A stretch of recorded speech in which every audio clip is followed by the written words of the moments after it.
guys, welcome back. From the sound, I'll bet you won't guess what I'm on. Well, in fact you will, because I've put it in the thumbnail. Anyway, cut to the Walkaround.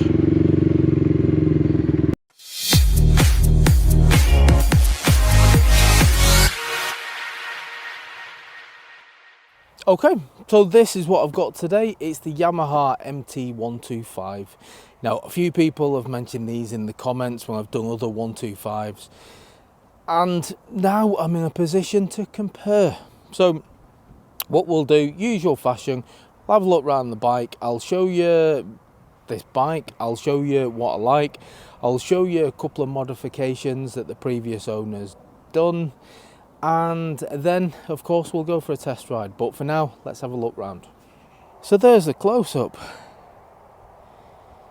Now, for me, it looks quite meaty, this bike, but when you sat on it, it does feel quite small. Now, you'd expect that anyway because of the engine size, but it does feel as small as the Benelli TNT that I've had myself. Look at the state. What's this? Little crystal ball thing here. These lights, yeah, I like them. They're kind of beefy looking, a bit sinister, a bit kind of mean, but then it's got this little crystal ball thing there. I don't quite get that. And while they've got clear lenses, you can see the orange bulbs inside. A single disc on the front and a single disc on the back, which is a Nissan brand. So quite a premium part really for a 125. One issue for me, you can see with the registration, this bike is a 2021.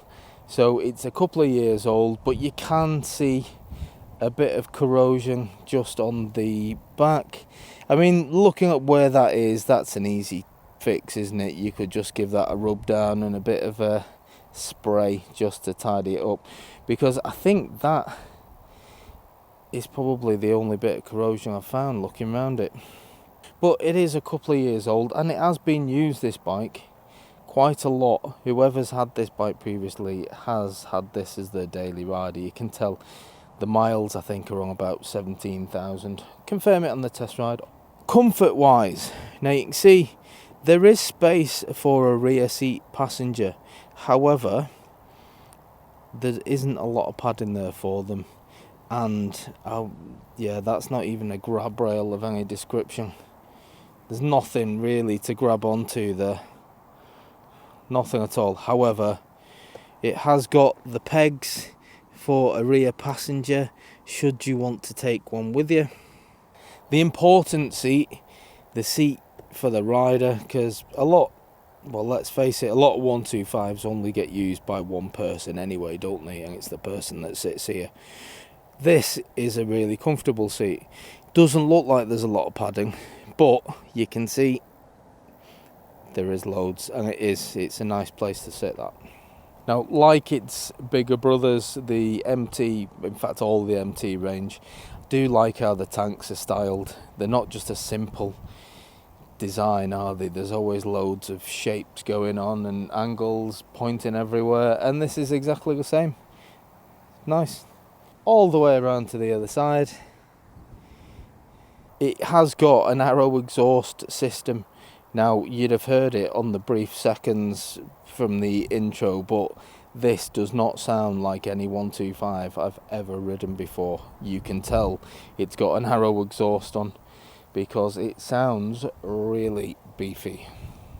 Pretty standard for a 125. You've just got the industry standard here. Indicators, horn, high-low beam, and you've got your flash that side. Right hand side, you've just got your engine stop-start. Now, this for me, it's a little bit different because it's all part of the same button. So you're just pushing or putting it down to start it and up to switch it off. We've got a data tool alarm and a mobiliser on this. It's what you want to hear when you're buying a bike. You want some security with it. And then screen-wise, just an old-style digital screen, really. It's got everything on there that you need. And apologies if the camera's showing it flashing. It's not flashing in real life. Don't know why it does that for the camera. But you've got your gear indicator. We've got a nice long rev meter going across the top. Big digital speedo. You've got clocks, you've got your total miles, and we've also got a fuel gauge. Love to see a fuel gauge. I'll just show you the seating position so you can see what I look like on it, and just for your reference, I'm 5'8". So I'm flat-footed, as you can see. It is quite a, I won't say a tall bike, but I'm fairly stretched. I don't think, if it was any taller, I'd certainly not be able to flat-foot it. So the pegs themselves, I think, are in a slightly sporty position. They don't feel like they're central. They feel back only slightly, but you can tell when you're riding. So you can see if it was central, maybe about here, it's just slightly back, only smidge, but you do feel that when you're riding. It's got that sporty feel. However, because your bars are quite close to you, your back's still up, you're not bent over the tank, so as far as the seating position goes, it's actually quite a comfortable place to be. And you could spend hours sat in this seat and you're not going to start getting back pain because of leaning forward. What do you think of the looks of it? It's an MT-125. Yamaha know what they're doing. It looks quite menacing, this, in a good way. Especially at the front end, those lights look like they've got beady eyes on you. That's going to do me for the walk round. Let's just go for a test ride. I'll show you how it performs. A lot of people like to know how easy is it to maneuver when you just sat on the bike, and you can see, because I can get my legs down quite easily, it's fine. Moving backwards and forwards, there's no real issue with this bike at all because it's light. Let's see what it's like to do a turn around in the road. Quite a narrow lane this. It's just a local country lane. Let's see how easy I can do this. Let's put full steering lock. I'm doing it slowly to prove a point, but it's quite a narrow road this. I might just borrow a little bit of this gravel as well, because I can't be bothered going backwards. But yeah, that's not too bad actually. Quite a decent lock on that. You do feel like you're on a much bigger bike sound wise. However, when you sat here, you can see my leg is properly glued to the underside of the fuel tank, and the way the tank's styled, you do feel like you're locked into the bike. It's actually quite a comfortable and reassuring place to be. You feel like you're part of the bike.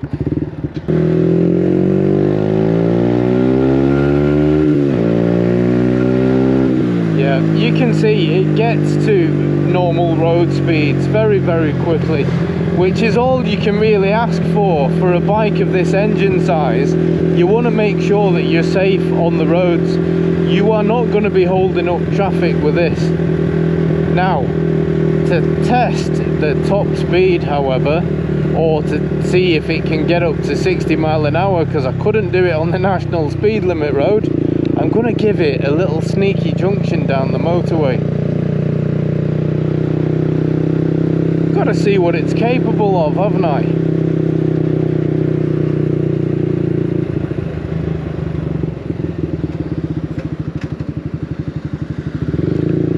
The gears are nice and smooth. I like that. Goes up and down the gears, just no issues.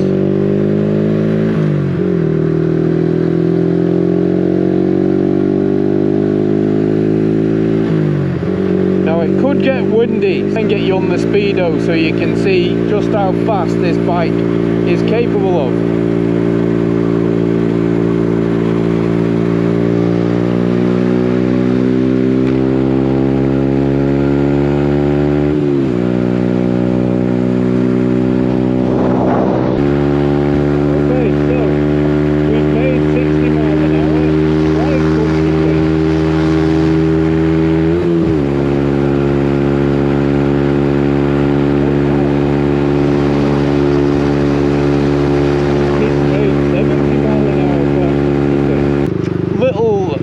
Down the motorway. Now, what's impressed me there is that didn't just surpass 60, it did it like in its stride. But it got to 70 mile an hour and it actually felt like it had loads more left in, but just kind of eased off then at 70. But to think that a bike, a 125, can just do 70 mile an hour so easily, and that's with somebody as heavy as me on it. Now, not many people are as heavy as me. Yeah, performance wise, absolutely no issues with this bike. Now, if you've got one of these bikes, I would be interested to know whether that is because of the performance upgrade, like the exhaust. Is that normal? Can these bikes just get to 70 mile an hour so easily? On my TNT and that stretch of road, I'd be lucky if I could get to about 61, 62 maybe at a push. Now, this got to 70 so easily that I would have no issues at all using this as a bike that I would frequently go on the motorway with. And I don't often say that about 125s. 125s generally are good for a junction down the motorway if you had to, but to be able to do 70 mile an hour so easily, I'd have no issues whatsoever as using this as a bike for the motorway on the regular. No issues at all. And of course, because it is the engine size that it is, it's not gonna suck fuel like bigger engine bikes do. So being able to go on the motorway with it and also being able to get excellent MPG from it as well is, well, it's just a winner, isn't it? Listen to the roar! And see, this is the difference when you're riding in the UK. You will get cars that they know you're behind them, but they'll stay in that spot that kind of says, yeah, I'll make it hard for you, I'm not going to move over. You're just very frustrating. And whilst I think this bike would get through that gap, I'm not going to risk it, because this is a bike that is currently up for sale, it's not mine. And the one thing I do like with this as well is a lot of smaller engine bikes, you can find yourself going up and down the gears constantly. Now that can be a lot of fun, especially if you're thrashing it, granted. But this, I mean, I'm in 4th gear now, it's doing 30 mile an hour and it doesn't feel like I'm thrashing it at all. It's quite relaxed, and I know if I do give it a little bit of a go on the accelerator, it's got enough in it to increase speed. Not rapidly, but you're not going to get that in 4th gear doing 30 mile an hour. This bike is up for sale at Moto, as I've said. I've just nipped in there today to see what they had, and they had this, so they gladly let me take it out. Now, don't be put off by the mileage, because the mileage is 17,000. Now, 17,000 miles, it means that this bike has been used. You know, someone has had this bike and used it as their daily rider. About 8,500 miles a year probably since they've had it, so it has been used, but everything seems to work as it should. The brakes, the gear changes are really smooth. I think the Arrow exhaust will certainly appeal to the younger lot. To be fair, it appeals to me, so that means it appeals to the older lot as well. And as I've already mentioned before, the exhaust on this, whilst it does sound a little bit beefy, it's not like a sports bike exhaust that you can kind of get a bit grating after a while. It's not that loud, it's just loud for a 125. And I hope it does come across okay on camera, because it does sound nice. Just sounds like a much bigger bike.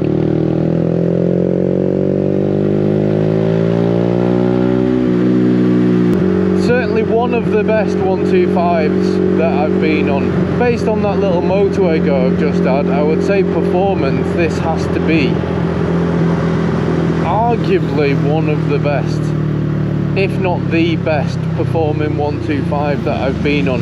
And I've been on quite a lot.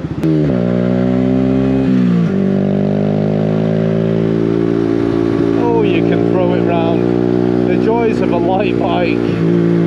And that's what I also like about riding a bike of this size, is that you can feel like you're absolutely giving your all, and you're staying within the legal limits, so you're having an absolute blast throwing it around. It will go over the speed limit though, so be careful with that. It's a decent bike to ride quickly, as I've showed you on the motorway, but it's also an easy bike to ride slowly as well, because of the weight, because you can flat foot it. It's just it's a nice overall bike, this. So as a used bike, this is definitely worth considering. It is obviously a monster saving from the new price, but with that you are getting a used example that's got just over 17,500 miles on it, so you've got to take that into account. It isn't a brand new bike, however it rides like a new bike. I'm back at Into Moto. That will do me for today. This is an impressive 125, and yeah, if you're interested or looking for something like this, I'll put a link in the description. Head over to their website. Catch you on the next one.